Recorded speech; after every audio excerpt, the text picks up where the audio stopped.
Hop, hop, hop, hop, il y a trop de zoom là. Comment ça va? Comment vous allez aujourd'hui? J'espère que vous allez bien. Ici, c'est plutôt la pêche. Alors aujourd'hui, on va parler de quoi? On va parler de ça. On va donner un petit peu un retour complet sur le Xiaomi 12 Pro. Xiaomi 12 Pro que j'ai avec moi depuis quelques temps. Je me suis bien amusé avec. Je vous ai parlé du Xiaomi 12 il n'y a pas longtemps. Je sais pas si vous l'avez vu. Je vous invite à venir voir ma vidéo de test du Xiaomi 12 Pro. Alors on s'en doutera. Qui dit modèle professionnel, dit qu'on fait plus de choses, dit qu'on aura plus de performance, dit qu'il se passera plus de trucs. Ok, alors j'attends un Xiaomi 12 Ultra. J'espère qu'il va arriver. J'ai posé la question à Xiaomi, ils m'ont dit on peut pas te répondre. On peut jamais me répondre. Mais en tout cas, ce Xiaomi 12 Pro, il est cool. Il y a des choses qui vont bien. Il y a des choses qui vont un peu moins bien. Et ce qui est surtout intéressant, si vous voulez, je sais pas si vous le savez, je sais pas si vous êtes coutumier de Xiaomi, mais chez Xiaomi, les smartphones très haut de gamme, c'est pas là où ils vont faire le plus gros volume de vente. D'ailleurs, c'est une règle générale assez connue chez tous les vendeurs de smartphones. Là où les choses se font le plus, là où il y a le plus de ventes, c'est dans le milieu de gamme. Néanmoins, ici, c'est vachement intéressant parce que depuis 2 ans, Xiaomi est arrivé avec des smartphones haut de gamme, très haut de gamme. Les tarifs ont monté. Là, on est quand même à plus de 1000 € le smartphone. Autant vous dire que quand même, il faut y aller. Et les clients initiaux de Xiaomi, ils n'avaient jamais prévu mettre 1000 € sur un smartphone de Xiaomi. Pour autant, est-ce que les smartphones de Xiaomi aujourd'hui peuvent se mettre face à des Samsung, face à des Apple? Et surtout, est-ce que ce smartphone-là peut convaincre? Est-ce qu'il est intéressant? Qu'est-ce qu'il raconte? C'est ce qu'on va regarder aujourd'hui. Eh ben oui, on y va.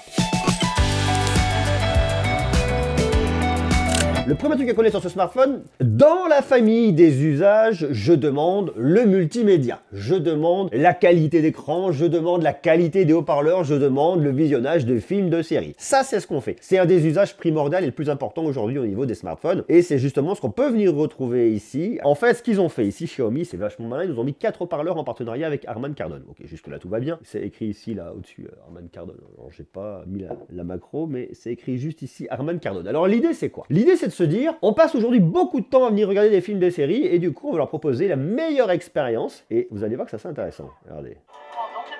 En fait, le truc qui est très chouette ici, et qui est vachement intéressant, c'est qu'on va avoir une expérience immersive, c'est qu'on va avoir un spectre large au niveau des aigus, mais au niveau des graves. 4 haut-parleurs, me direz-vous, c'est pas les mêmes, ce ne sont pas les mêmes haut-parleurs. Non, vous avez 2 haut-parleurs qui serviront pour les graves, de chaque côté, enfin un de chaque côté, et 2 haut-parleurs pour les aigus, donc un de chaque côté, donc 4 haut-parleurs en tout. L'idée, c'est quoi? C'est que vous ayez des canaux séparés où le haut-parleur grave va vraiment venir travailler que sur les graves pour vous apporter cette expérience au niveau des graves, et les aigus, les aigus. Bon bref, ils vont venir se croiser au niveau des fréquences médium, ça me paraît assez normal. Tout ça pourquoi? Pour que vous ayez le meilleur son lorsque vous allez venir regarder un film, une série, et surtout jouer à des jeux comme ça, parce que les films en règle générale, on se met des petits casques, parce que bon, comme ça c'est sympa, mais ça va 5 minutes, regardez. San Francisco, New York, Amsterdam, Hawaï, Madrid, Lisbonne. Et il y a du son, hein.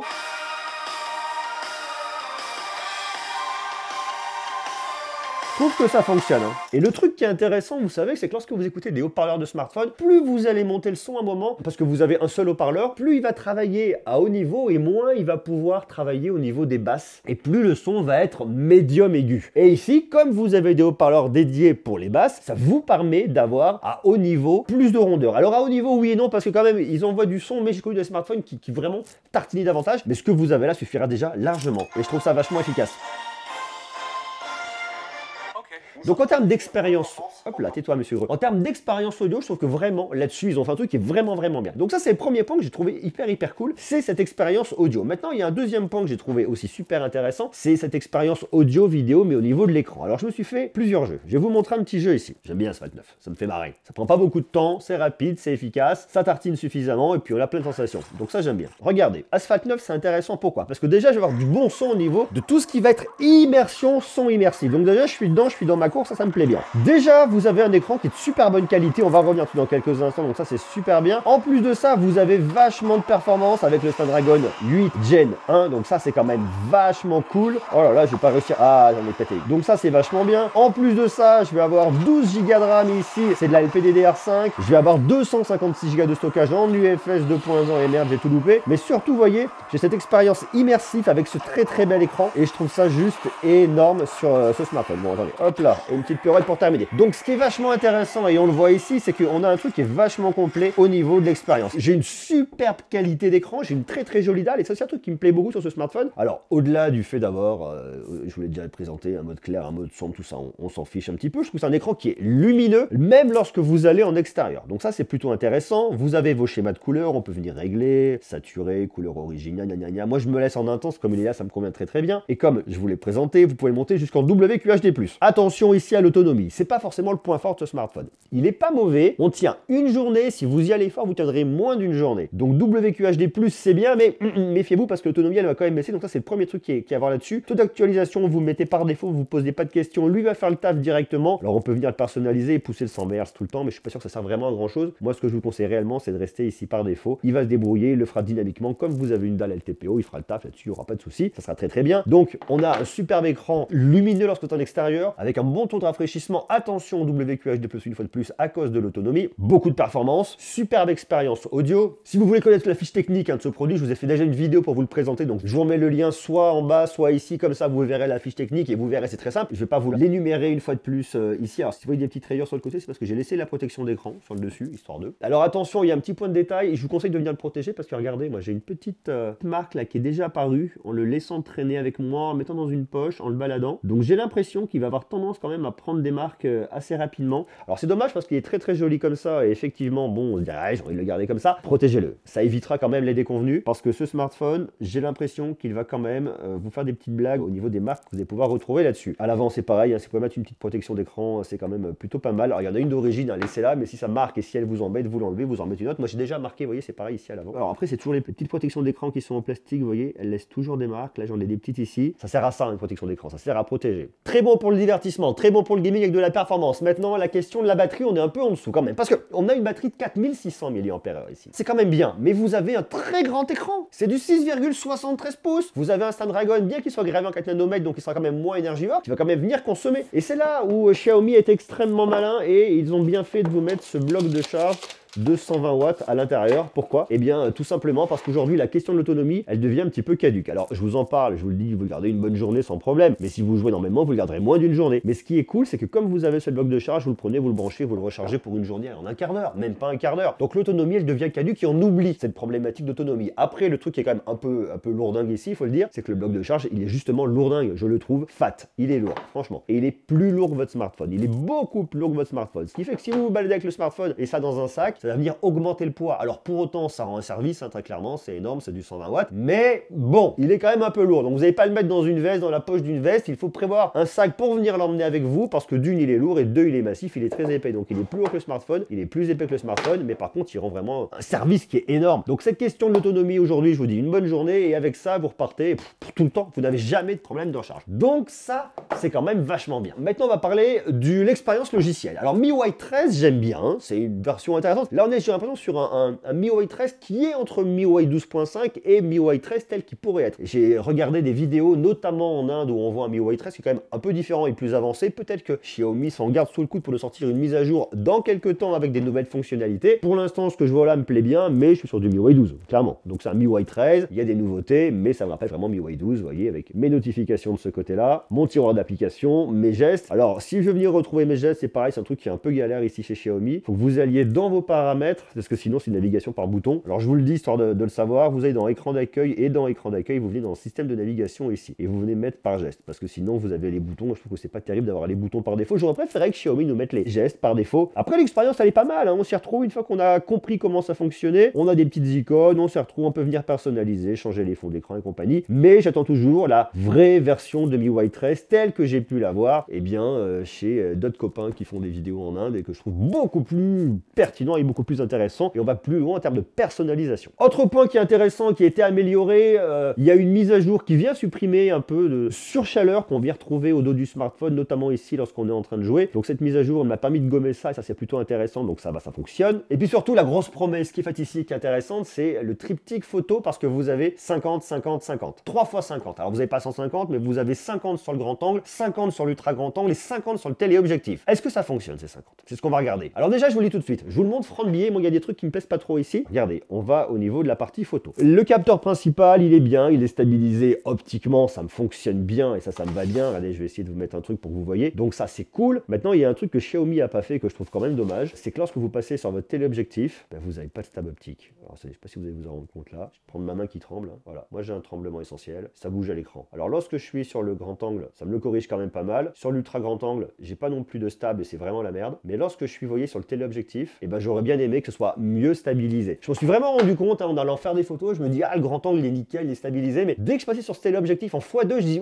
ah ça bouge quoi. Le x2 il bouge et c'est dommage. Alors après lorsque j'augmente, que je passe en x5, x10, x20, on va regarder la qualité dans quelques instants, vous verrez le résultat. On arrive parce qu'on vient stabiliser électroniquement. Donc ça se fait d'un point de vue logiciel et ça fonctionne. Mais le x2 il n'est pas stabilisé. Et ça c'est dommage pour un smartphone à ce prix-là. Je vous montre des photos que j'ai prises avec ce smartphone. Alors il y en a eu plusieurs, j'ai fait un petit tri, je vous montre 2-3 trucs. Alors là j'ai vraiment voulu tester, voir ce que ça racontait au niveau de l'arbre sur, je vais pas dire un contre-jour, mais on prend en photo le ciel, même si le ciel était pas dingue. Et bien regardez, c'est assez intéressant parce que on voit quand même plutôt pas mal les détails des branches, ça me paraît assez normal. Le petit coin de ciel bleu, on voit bien les petits détails au niveau des nuages, on voit bien ici, là, regardez tout ce qu'on va retrouver ici au niveau des branches. Pareil ici, ça me paraît quand même plutôt pas mal, on voit bien les petits bouts, des petits bourgeons peut-être. Donc là, ça fonctionne plutôt bien. Sur l'ultra grand angle, c'est aussi quand même plutôt pas mal. Vous allez voir qu'il y a une petite différence de colorimétrie entre le grand angle et l'ultra grand angle, mais rien de déconnant ici. Ça fonctionne, on a les petits détails, on a bien le ciel et tout et compagnie, donc tout va bien. Ça, c'est un x2. On peut se rapprocher un peu en x2. x2, ça va très bien. On est sur le téléobjectif, x2 optique, ça marche, pas de souci. Dès qu'on arrive en x5, on est sur du numérique. Alors là, on s'en rend pas compte, ça va pas trop mal. Et d'un point de vue algorithmique, effectivement, ils viennent bien souligner les traits, donc ça ira. x10, on voit quand même qu'il vient déjà un petit peu tirer et on voit que ça vient compenser et que ça vient lisser. Et le x20, bon bah voilà, c'est imbitable. Alors ça, j'ai trouvé ça très joli cette photo parce que je trouve que les couleurs, alors elles sont un peu saturées par rapport à ce qu'on trouve en réalité, mais c'est l'idée de façon des smartphones de Xiaomi sont comme ça, ils viennent toujours un peu sursaturés pour embellir la vérité. Néanmoins, on a du détail, c'est très joli, ça fonctionne bien, ça me plaît bien. Je suis passé sur l'ultra grand angle, alors il m'a pas fait le point dessus, mais on voit quand même que les couleurs sont quand même plutôt pas mal. Et on vient zoomer x2 ici avec le téléobjectif, je trouve ça très joli. Franchement, ça fonctionne, même si on voit que sur le côté là, alors c'est moi qui bouge, c'est tout le problème effectivement ici de ne pas avoir de stabilisation sur ce x2. Et bien regardez, on perd un petit peu légèrement en précision sur le côté. On avance en x5, on voit qu'on perd déjà en qualité. Attention, ça c'est assez normal, le x10 et x20. Bon, c'est pas ouf complètement. On continue ici sur un paysage, sur votre grand angle. Je trouve que ça marche vraiment bien. On a aussi bien les détails devant, on a le ciel. Alors c'est que le ciel est dégueu en fait aujourd'hui. C'est pas que c'est cramé, c'est que le ciel est vraiment pas terrible. On a tous les points de détail de tous les côtés et ça fonctionne bien. Vraiment, l'ultra grand angle on perd un peu en précision, mais c'est normal, mais ça reste malgré tout très cohérent. Le x2, le x5 qui vient lisser et qui est moins bon, le x10 et le x20 qui n'est pas bon du tout. Le capteur principal fait vraiment bien le boulot, je trouve que là-dessus Xiaomi a bien bossé sa copie, c'est vraiment bien réussi. L'ultra grand angle, bon, on fera le taf, le x2 voilà, et au-delà du x2 c'est pas terrible. Ce qui fait qu'on a un truc qui fonctionne vraiment bien, c'est ce triptyque, grand angle, ultra grand angle, téléobjectif x2. Au-delà de ça,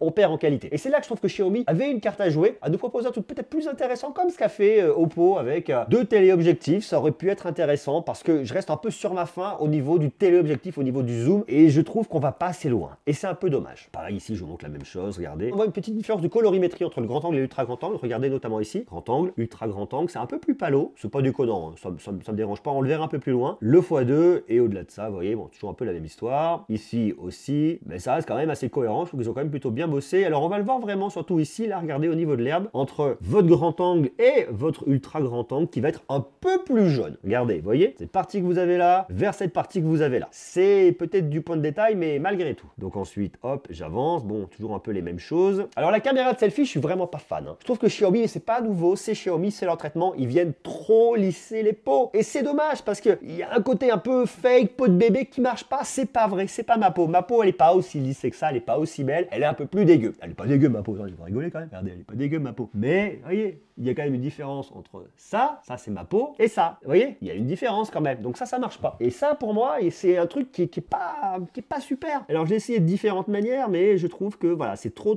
lissé, c'est trop flatteur. Alors pour autant, il s'est très bien bossé au niveau des contre-jours et tout ci et tout ça, il le gère bien, mais il lisse davantage et voilà, je trouve ça pas terrible. Bon, encore des petites photos, toujours un peu la même histoire. Alors le mode portrait, il fonctionne plutôt pas mal. Il a un peu plus de mal ici au niveau de haute lumière, mais ça me paraît pas déconnant. Ça c'est intéressant parce que comme on est sur un processeur extrêmement performant, on a tout ce qu'il faut derrière, donc il s'est bien détouré, mais on voit un poil la limite qu'on n'aurait pas avec un capteur TOF qui viendrait vraiment effectivement être bien meilleur. Il y a deux points intéressants dans cette photo. Le premier, c'est la petite boucle de ma veste là, qu'il n'a pas du tout eu, qu'il a complètement perdu. Et ici, un point de détail qui est un peu moins bon. Regardez, la boucle de la veste, alors là, il l'a complètement loupé. Il y aurait eu un capteur TOF, il l'aurait eu. Donc là, c'est, vous voyez un peu là, petit point de faiblesse. Et là, au niveau de la main, je sais pas ce qu'il a fait. Il a vu un bout de main en plus sur le côté. Je sais pas, il m'a rajouté une verrue, j'en sais rien. Je trouve que voilà, cette photo est assez intéressante parce qu'on voit effectivement que, bien qu'on ait un bon processeur derrière, le fait qu'on n'ait pas un petit capteur TOF, bah, on a quand même quelques petites limites. Alors après, j'ai changé toujours le problème de la boucle qui a disparu. Là, j'ai plus la verrue sur la main, donc ça va. Et la boucle là, elle revient. Pourquoi? Parce qu'on a un arbre derrière, je pense, et il a eu un peu plus de facilité sur cette scène. Alors après, je vous montre un truc assez intéressant. Ça, c'est une photo prise dans le noir. Noir absolu, on voit rien. Pour autant, regardez, c'est vachement intéressant parce que ça me sort une photo que je trouve assez claire. Donc il y a un beau travail au niveau des conditions de nuit ici qui est quand même plutôt pas mal géré. Ici, c'est pareil, même condition, pas de lumière, on voit rien. Et lui, il me sort et on me voit très bien. Donc très bluffant là-dessus. Idem sur cette photo-là, j'ai juste mis un tout petit peu de lumière vraiment planquée, posée sur le côté. Pas d'autre lumière dans la pièce, c'est vraiment pas éclairé vers moi. Hein. C'est vraiment posé, la lumière à plat, on voit pas grand-chose. Et pour autant, ça nous sort un truc qui marche vraiment bien. Donc là-dessus, vous voyez qu'en conditions de nuit, de faible luminosité en intérieur, il s'en sort vraiment bien. Côté photo de nuit, qu'est-ce que ça raconte? Dans l'ensemble, c'est plutôt pas mal. Photo prise à la main, à la volée, pas de trépied ici. C'est plutôt bien. La gestion au niveau de notre lumière est pas parfaite, on le voit ici. Mais bon, vous me direz, c'est du point de détail. L'ultra grand angle, très clairement, on oublie. Mais ça, c'est pas nouveau. Et c'est pas que sur ce smartphone. Donc on va pas mettre d'ultra grand angle ici la nuit. Je trouve que dans l'ensemble, c'est plutôt bien et vous le verrez. Mais il y a une petite gestion au niveau des lumières qui va être un peu moyenne. Comme beaucoup de smartphones, ceci étant dit là-dessus. Une fois de plus, je vous montre l'ultra grand angle, histoire de comparer avec le grand angle et tout de suite, beaucoup mieux. Très clairement. On a néanmoins un détail qui est plutôt correct, plutôt convenable. On voit bien le ciel, on voit bien les détails, on a bien l'herbe devant. Le point, vous voyez, surtout fait par ici. Donc ça, c'est assez net, plutôt pas mal fait. On voit une fois de plus qu'il a un petit peu de mal ici. Alors, je crois que j'avais calé mes mains ici sur un petit recoin et j'ai l'impression que c'est un peu moins précis ici. Est-ce qu'il y a eu un petit mouvement? Je sais pas, mais là, vous voyez, c'est un peu moins bien. Là, ici, pareil, je m'étais calé posé et là, franchement, c'est nickel. La gestion des lumières est très bonne là-dessus, aucun problème. Même au niveau du ciel, de la maison, c'est top, ça marche. Là, pareil, vous voyez, au niveau des lumières, c'est un peu moins bien, mais franchement, dans l'ensemble, c'est vraiment très bien en termes de photos de nuit, hein, vraiment. Donc, c'est vraiment histoire de venir chipoter. On continue ici, c'est sensiblement la même chose. Les petites lumières, mais c'est très léger, sinon c'est bien. On voit bien à la fois l'arbre ici, on voit bien le dos des bancs ici, on voit bien la façade éclairée. Tout est correct. La même chose sensiblement ici, à peu près pareil ici. Et là, j'ai voulu tenter sur des petites fleurs. Alors, effectivement, on n'est pas comme en plein jour, on a moins de saturation, ce qui est normal. Mais dans l'ensemble, c'est pas mal. Franchement, regardez, on a bien nos petites fleurs. Bon, on voit que c'est la nuit, hein, clairement. Pour moi, ça fait le taf. Autre point qui me chagrine un peu sur ce smartphone, c'est qu'on n'a aucune certification de résistance à l'eau et à la poussière. Alors, pour autant, ça ne veut pas dire qu'il va craindre dès qu'il va rencontrer un peu d'eau. Ça ne veut pas dire que s'il y a de la poussière qui s'approche, il faut partir en courant et ça va le flinguer. Non, c'est pas vrai. Seulement, ça veut dire que Xiaomi n'a pas payé de certification, n'a pas cherché à faire certifier ses smartphones. Une certification, ça se paye smartphone par smartphone. Donc, dès qu'un smartphone est vendu, il y a une partie dans le tarif qui part à la certification. Et ils se sont dit, bon, ils sont mignons, mais on ne veut pas payer ça. Donc, vous avez un smartphone à plus de 1000 € qui n'est pas certifié. Et du point de vue du consommateur, je trouve ça un peu dommage. Il y a un côté qui est un petit peu, voilà, on se dit, ah, mince quoi, qu'est-ce que t'as fait Xiaomi? Pour autant, je suis persuadé, alors je ne l'ai pas acheté sous l'eau, hein, mais je suis persuadé qu'il n'aura aucun problème s'il va rencontrer de l'eau et compagnie. C'est un très joli smartphone, je le trouve chouette, je le trouve bien bossé, je le trouve intéressant chez Xiaomi. Super expérience une fois de plus pour le multimédia, pour le gaming, qui sont des usages extrêmement forts. Il est très bon en photo, notamment sur le capteur principal. Il ira bien. On va pas aller aussi loin que ce qu'on pourrait imaginer avec un smartphone à ce prix-là, sur un zoom x30, vous voyez, ou ce qu'a pu proposer Oppo avec un zoom x3 et un deuxième téléobjectif avec un zoom